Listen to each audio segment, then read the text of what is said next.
experiencer. I cannot express the level of nerves that people are feeling at the moment, or at least me, you know.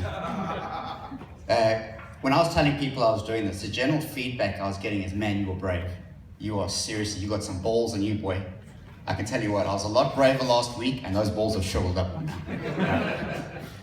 So as you can tell, I'm obviously South African. I'm a very proud Safa, you know, but not the mean, arrogant, apartheid kind, or the kind that lost the bloody rugby to Japan, right? But the awesome kind that still beat the All Blacks. Right? I love Australia. I've only been here for a short time, but I absolutely love Australia. The weather is amazing. Not like the UK. The UK weather is absolutely shit. It's freezing. The first time I landed in the UK, it was -5. And I was wearing a wife beater, or a singlet you guys call them, and board shorts. And as I was walking down the plane, my hands were holding on so tight, eventually I wasn't actually doing anything. And the guy behind me was pushing me, he was telling me, no, it's okay, it's okay. It's like, man, it's not okay, hell is frozen over, something's wrong. You know? Not like Australia. Australia was a little bit different. When I arrived in Australia, I was actually wearing a long sleeve shirt and jeans in 40-degree heat. You know, go figure. Now, I've traveled around a little bit, so I've come used to doing customs and things of that nature. And I've learned that you actually have to have a customs face. Right? And my customs face is very simple. It's a, I didn't do it, nobody saw me do it, you can't prove a thing face, right? And it looks like this. Yeah? I remember going up to the customs officer and he puts out his hand and says, passport. You know? I give him my passport. Yes, sir. Behind the yellow line. He says, welcome to Australia, you here for business or pleasure? I said, pleasure, sir. He looks down at my passport, he looks up at me. Hey, how's it going? He says, how long do you intend staying for? I said, I'll be here for a month, sir. He says, a month. He looks down at my passport, he looks up at me. He says, do you have any criminal convictions? I said, criminal convictions? I didn't know that was still mandatory. Sorry. So I'm what you call a serial entrepreneur. You know, I've got my fingers in many pies. You gotta love the pies, you know. My granddaddy always used to say, if you ever want to get out of yourself and just clear your head, you gotta have some pie. You know, I wish I had some pie right now, actually, come to think of it. And part of this pie story is actually, oops, sorry, I've actually completely cocked this up. Let's try this again. So, come through customs, heard of pie. So I'm actually an entrepreneur, as I've said. Deja vu. Round 2, there we go, round 3.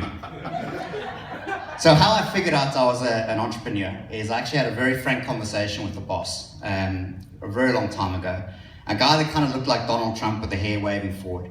And it was a very frank conversation right before Christmas. And the conversation kind of went like, you are fired. And it was pretty straight and to the point. So I figured out I had to be an entrepreneur because I had to come up with cash. You know, you've got to food, bread, eat, all those good things, roof over your head.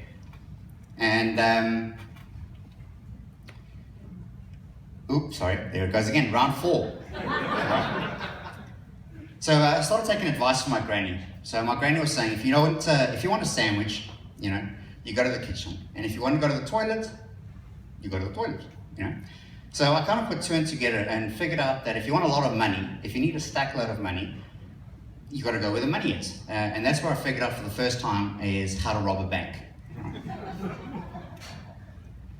So while I was coming about this business of coming up with a legitimate income of capital, this is so strange how bad I'm doing at this. So while I was coming up with these business ideas of where to get capital from and how I can generate an income, I started doing a lot of Google searches because I was really interested in online gambling and gambling systems and things of that nature. And some of the things that I've actually managed to learn from gambling, or from Google more importantly, is 1 in 7 people actually have a gambling addiction. I don't know about you guys, but my money's on Rob, especially in this case. The second thing is 80% of Australians engage in gambling, which I thought was pretty interesting.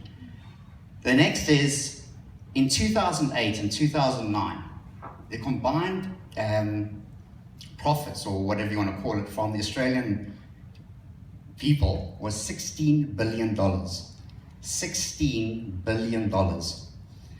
There's no money for healthcare, there's no money for palliative care, but there's plenty of gold coins to go around for that.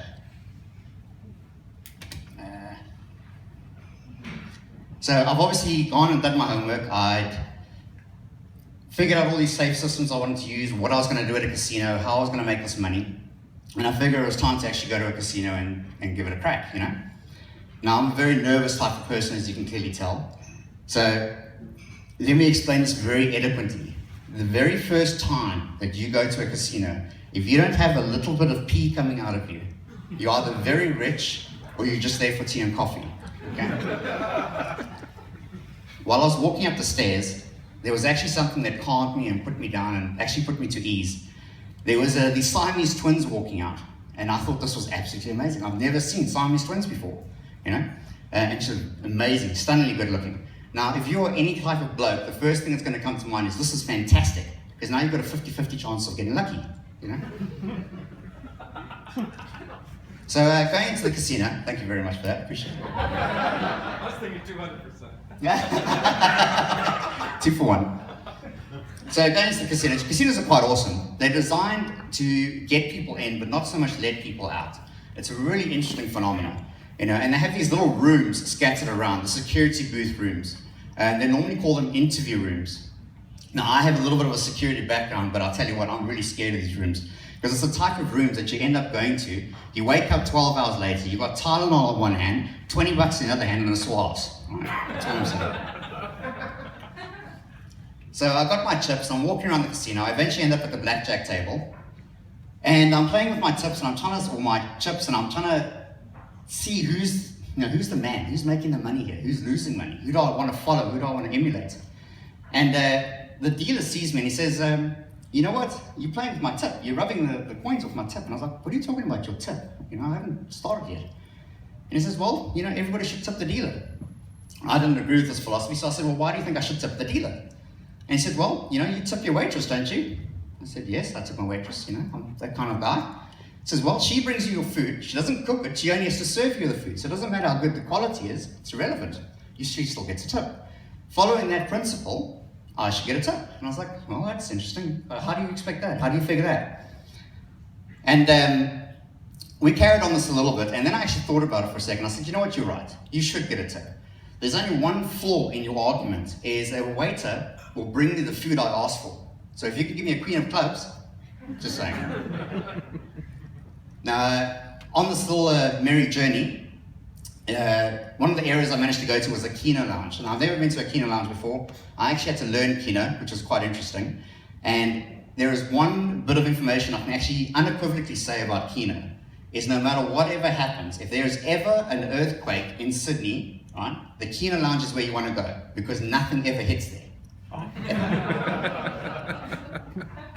Now, if you've ever been to a casino, the main filler is generally the one-armed bandits, or you guys know them as the pokies. Right? I'll forever remember them as the one-armed bandits. And it's actually quite a bit of a horror story. I had a girlfriend who was a genetic gambler. This is where the cotton mouth comes in, you see. And we actually didn't date for too long, because I kept on waking up with mouthfuls of coins and sore cock.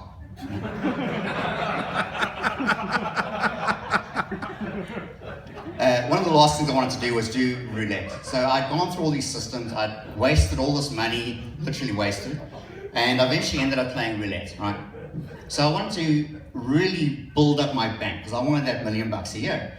And I ended up seeing a couple that were standing by the roulette table, and they were about as despondent as me, because they had probably lost most of their money as well.